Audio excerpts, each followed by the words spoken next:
ஏண்டி வச்சுக்கு தேவையெல்லாம் எடுத்து வச்சுட்டியா? அப்புறம் அங்க வந்து அது இல்லை இது இல்லைன்னு சொல்லாத. இல்ல அத்தை, எல்லாமே எடுத்து வச்சிட்டேன். கிளம்பிட்டா அண்ணே. அவரு பேங்க் வரைக்கும் போயிருக்காருண்ணே. வந்த உடனே வந்துடுறோம். மா ஏன்டா இவ்வளோ நேரம்?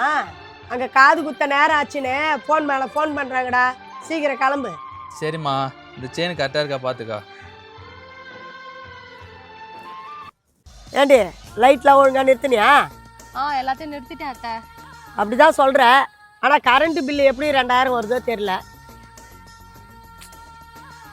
மா அமைதியா போயாமா. இது ஒண்ணும் முதல் முறை இல்லைங்க. நான் எப்பெல்லாம் எங்க அம்மா வீட்டுக்கு போறனோ அப்பெல்லாம் இப்படிதான் ஏதாவது ஒண்ணு சொல்லி என் மனசை கஷ்டப்படுத்துறாங்க. எல்லாத்தையும் சொல்லி எப்படி வச்சு வைக்கிறா பாரு. இல்ல, நான் தெரியாம தான் கேக்குறேன். உங்க வீட்ல ஃபேன் லைட்லாம் யாரும் போடுறதே இல்லையா? கரண்ட் பில் அதிகமா வந்தா கூட நான் தான் காரணமா? நீயாவது விட்ரி.